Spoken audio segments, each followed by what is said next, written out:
Welcome to POTUS 2017, where we keep watch on the Oval Office and pour cold, hard facts on the overheated political rhetoric. I'm Brian Lehrer. This week, the Trump administration began its second 100 days, giving our guests today much to consider, ranging from human rights to school lunches. And in our evidence-based politics segment, we will examine a study that shows certain government social programs to be less like what opponents call handouts and more like a hand up into jobs and prosperity. First, let's catch up on some recent developments.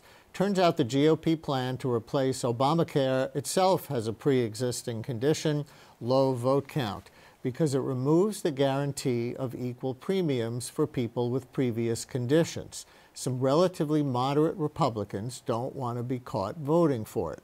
This cut in coverage had more of a chance before late-night TV host Jimmy Kimmel, whose newborn son just had life-saving heart surgery, reminded the nation that without Obamacare, other sick kids might not be so lucky. We were brought up to believe that we live in the greatest country in the world, but until a few years ago, millions and millions of us had no access to health insurance at all. You know, before 2014, if you were born with congenital heart disease like my son was, there was a good chance you'd never be able to get health insurance because you had a pre-existing condition. You were born with a pre-existing condition. If your parents didn't have medical insurance, you might not live long enough to even get denied because of a pre-existing condition. If your baby is going to die, and it doesn't have to, it shouldn't matter how much money you make. I think that's something that, whether you're a Republican or a Democrat or something else, we all agree on that, right? I mean, we do.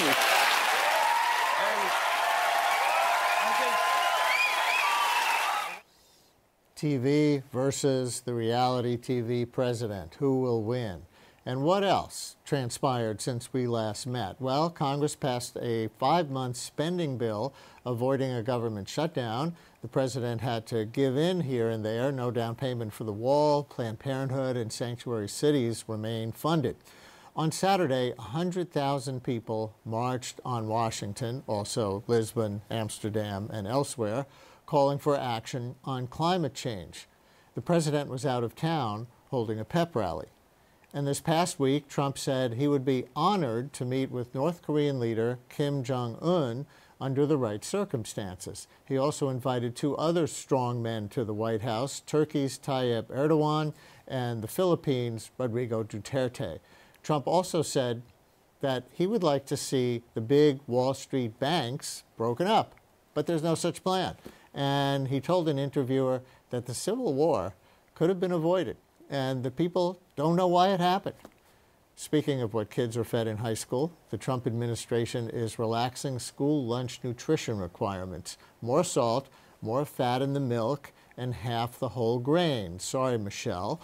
To consume all this and more, our guests are Julio Ricardo Varela, political reporter for Futuro Media and co-host of the weekly political podcast In the Thick, and joining us via Skype, BuzzFeed's Washington, D.C. managing editor Kate Nocera, who has been recognized for her distinguished coverage of Congress. Welcome to both of you. It's a pleasure.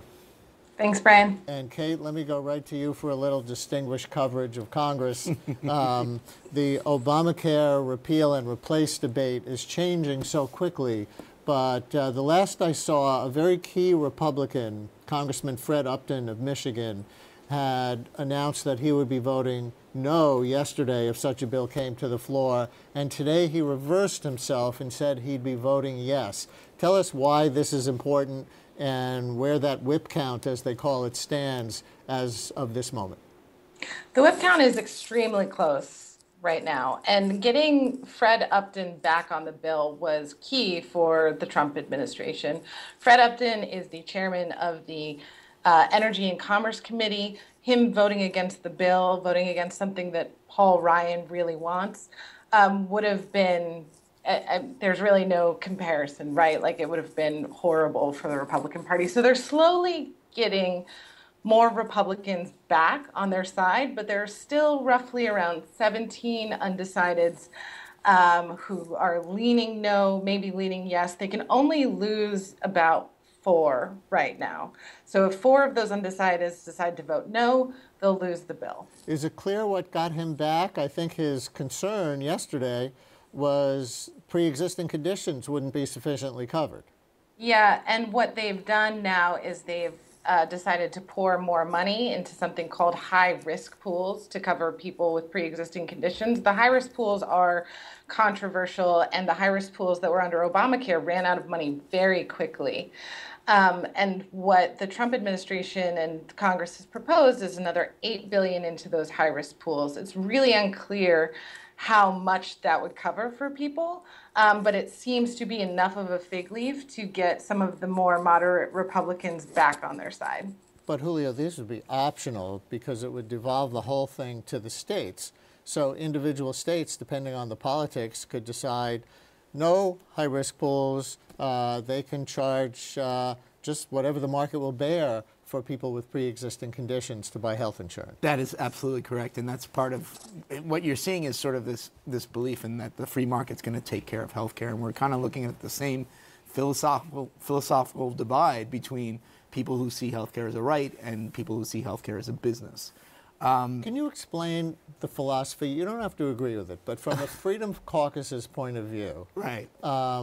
They very much think that people who are sick should be required to pay more for health insurance than people who are well. Right. It's a pure business, supply and demand.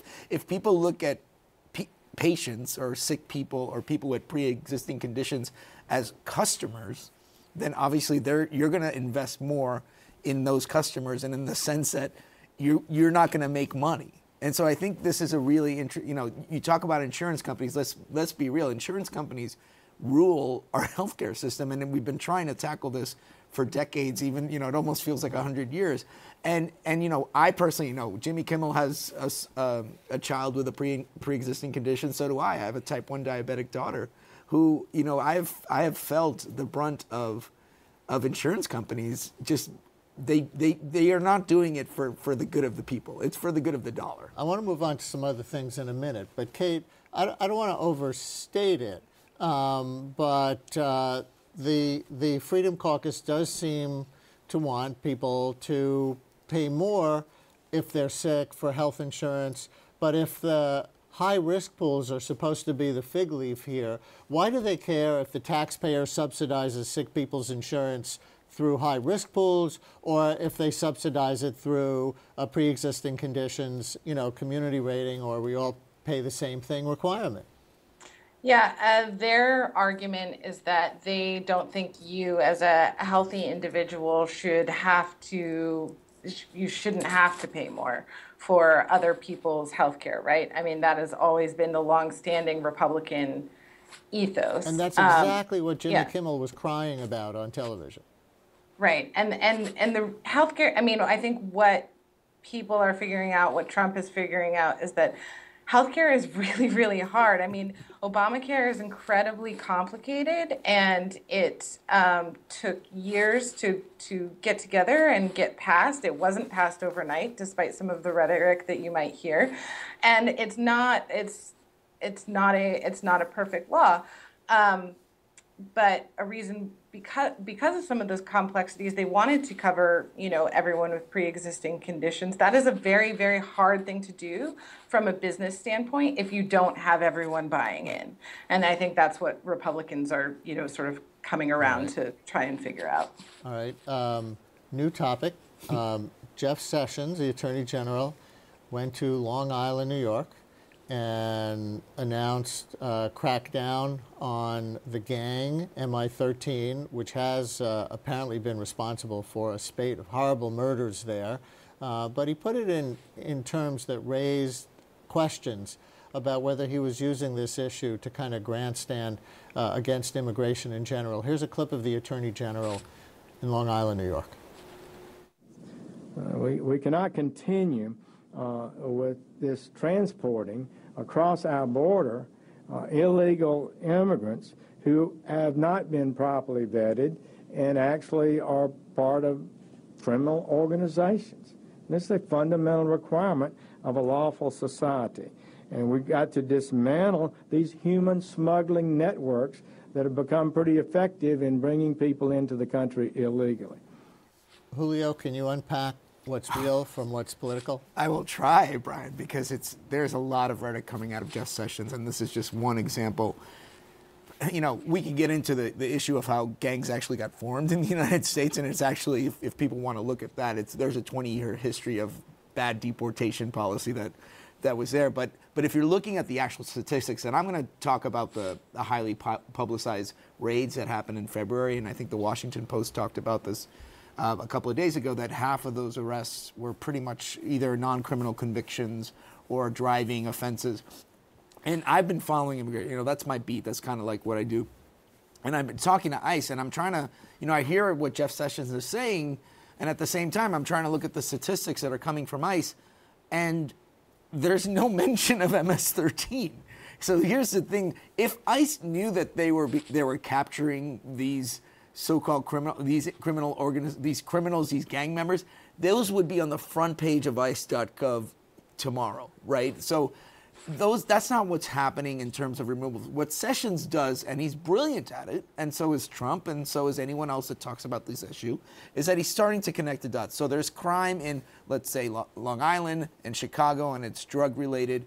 And guess what? It's the cartels and it's the gang members from Central America that are coming in here illegally. So we need to now stop everyone, because that's the only way we're going to stop these gangs, without really looking to the fact that federal enforcement, and you know, you look at ICE and you look at Customs Border Patrol as being the largest funded federal enforcement organizations in the country, more funding than the FBI, that they've been doing this. They've been trying to do this for years. So Jeff Sessions really, he plays good to his crowd. And you have an op-ed in the Thursday Washington Post about this, right? Yes, I talk about how the ICE is manipulating data when it comes to the voice of Office of Immigration Crime Enforcement, where they actually are trying to present the image that every immigrant detainee has victimized Americans, and they had children as young as 2 years old in the immigrant detainee base, and you kind of go, you know, kids aren't, you know, are they really, victimizing Americans?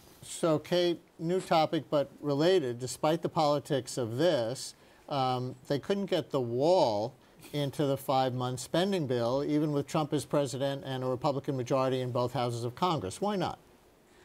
You need 60 votes in the Senate to be able to pass any kind of bill like this, and they don't have that, and they know that. So what they did was negotiated an omnibus, that's the word for the spending bill that will fund the federal government until September, with an increase in border security, sort of a vague term for bulking up security on the border and protections like that. So Republicans are spinning this as a win. That Sean Spicer, Trump's press secretary, today called it sort of a down payment on the next step towards building the wall. And they keep saying that, you know, in the future, maybe when they have 60 votes in the Senate, or I don't know what else they think is going to happen that will get them the wall built. Mexico will turn around and say they'll pay for it, which they said they won't. But they know that to keep a government shutdown would be disastrous, and they know that Democrats will not vote for a bill that funds a border wall. The president actually said that we might need he called it good, a good government shutdown when the next round of the budget comes up in September. Why did he say that? Yeah, I think he started reading and hearing that the Democrats had gotten all of these concessions and wanted to, seem tough and strong. I don't think that any Republican member of Congress particularly wants a shutdown, but certainly that, they want to get what they've campaigned on, right? Which is the wall, which is defunding Planned Parenthood, which is getting rid of Obamacare, and they can't do that without 60 votes in the Senate. So they want to sound tough. Next topic, Julio. Yeah. The Health and Human Services Secretary, Dr. Price, wants to roll back some of the Michelle Obama-inspired school nutrition guidelines. Right. They can put back some of the fat into milk. They can reduce the amount of whole grains in the foods and delay a requirement for lower sodium. Is this a matter of a processed food lobby getting the better of them, or do you buy the argument that they make, which is that it's turning out to be too expensive and kids aren't eating these healthier lunches? Lobbying in Washington, D.C. by major corporations and major associations. I mean, I kind of tend to sort of side on that. And in the perfect example of the wall as well, one of the things that's being forgotten is when you talk about that $1.5 billion that we're talking about in terms of border security, that's leading to extra detention beds, and that's also the private prison lobby that's been doing it. So as the time of, this whole thing about draining the swamp and lobbyists aren't going to be involved in legislation, and then this type of, news comes out, which to be honest with you, is a little bit, it gets a little bit overhyped as well. I think we're kind of at the point where, like, anything that Trump does, like, right. The political media has to just jump on it, right? Yeah. So I think, I kind of tend to look at, like, I'm trying to look at the immigration issue, the policy issue. Lunches, I have two teenagers. They don't like eating vegetables. So what am I going to say? Like, Right. quick take on this. Kate, just 15 seconds. Is some of this about Republican revulsion against what they call the nanny state? I think that's been a long-standing Republican, train of thought, and I think that you're exactly right that there's a tendency to kind of overreact to everything that Trump does. Is this normal? Is this not normal? And this seems like one of those things that basically every Republican can support or would support. Right. Thank you both very much for joining us. Pleasure. We Thank appreciate you. it. And viewers, stay tuned as we bring on some additional evidence.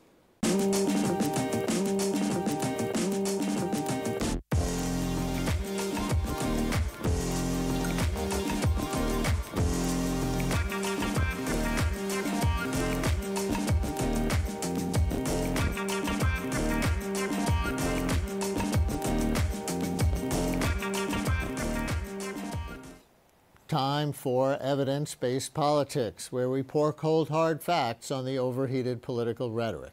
President Trump says that safety net programs for struggling Americans are out of control.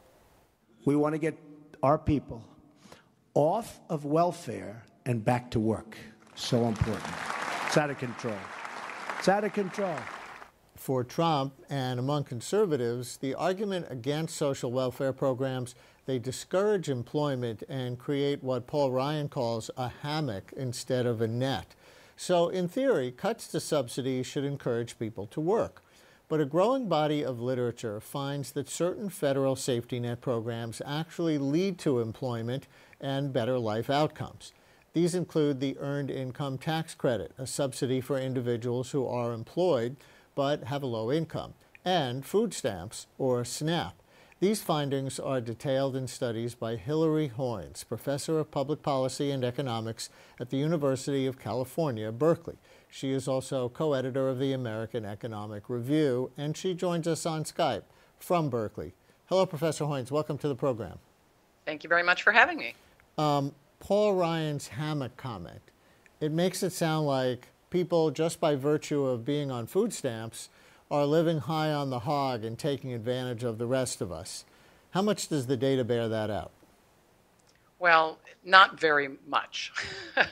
If you look at the data, you see that the food stamps program offers families on average about $4 per person per day in terms of subsidies for purchasing food. So for most people thinking about purchasing and shopping, that's not very much of a hammock. And what about, to ground this in history a little bit, the old welfare reform bill from 20 years ago now, the compromise between Bill Clinton and Newt Gingrich, which was meant to end welfare as it was known at that time. You don't get cash payments just for being poor, for life anymore. There would be a 5-year lifetime cap on that, and there was a work requirement for most people. Has that been transformative? Is there good data now over 2 decades to say whether that has gotten people who would have continued to be dependent into the workforce? That's a great question, and you're right. It's been 20 years. 20 years last August since welfare reform was passed and signed by President Clinton. And there's been an enormous amount of research that has taken place in the last 2 decades. And what we've learned is, number one, that welfare reform did lead to faster transitions out of welfare and into work than was taking place prior to welfare reform. One of the things that we've learned was very important about that transition was the presence of the earned income tax credit, which was expanded at the same time as part of a sort of more holistic reform and movement from welfare type benefits towards in-work type subsidies. So in a way, welfare reform was the stick, and the EITC, the earned income tax credit, was the carrot that made work pay a little bit more. Can you explain for people not familiar with it what the earned income tax credit is? Sure. So the earned income tax credit is essentially an earnings subsidy that operates through the tax system. So if you were, say, a single parent with 2 children who earned the minimum wage and worked full-time, you would earn about $16,000 a year. If you had 2 children, that would qualify you for an earned income tax credit of about $5,500, which you would receive potentially as a tax refund come tax filing time in February or March. So it's so as a proportion of your earnings, it's a quite sizable subsidy that is ultimately phased out at incomes between about $16,000 and $45,000 a year. And so what did you study with respect to the earned income tax credit, and what did you conclude? So what we studied was what happens to families' employment, earnings, and poverty and income status when the earned income tax credit expanded. And what we found is substantial increases in the share of low-skilled single mothers who transitioned into work from out of work when the earned income tax credit expands.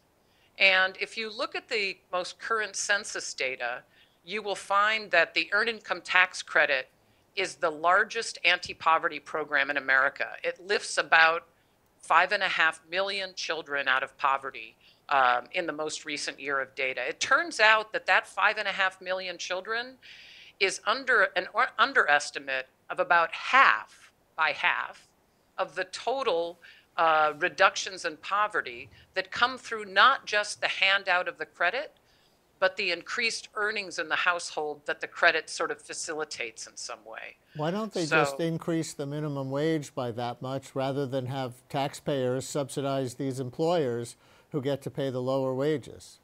I think that's a great idea, and I think what it really brings is the point that the minimum wage and the earned income tax credit, I think, are best seen as complements rather than substitutes. So one of the arguments against the minimum wage is it's not as targeted on the most disadvantaged families because it depends on who's earning the minimum wage. And so there's ways in which the earned income tax credit is targeted using earnings, which we think of as a pretty good targeting message. So that's one factor. And the stronger the minimum wage, the less that firms gain some of the, quote, advantages of the earned income tax credit through potentially lower wages. So if I understand your research and your framing, you put food stamps in the same category as the earned income tax credit rather than in the same category as old-style welfare, even though food stamps are a cash handout and not a reward for work. So it's sort of a spectrum, and cash welfare might be at one extreme, and the earned income tax credit being purely an earnings subsidy is somewhat at another extreme. And food stamps is somewhere in between. You can still obtain food stamps if you're not working, but the rate at which your food stamps disappears as your work increases is gradual enough that it serves in a very large way the working poor. So the majority of recipients are either working or children or elderly or disabled. There's a very small share of recipients that are non-workers. And isn't this exactly what Paul Ryan wants to do, to impose a work requirement on everybody who gets food stamps? And if so, what does your research indicate that would change? So I think we would look back to the welfare reform experiments to understand what might happen. And I think that the most negative outcome of the welfare reform experiments is once these additional requirements and time limits were imposed on the recipients, it seems as though the program has shrunk and never come back. So the best example of this is in the Great Recession, where we had historic levels of unemployment and underemployment. And the TANF, or cash welfare caseloads, essentially did not increase. So there's something about these additional restrictions and the block granting of the program that has led to essentially its disappearance. And so the concern about bringing work requirements into food stamps is that we would end up going down the same road.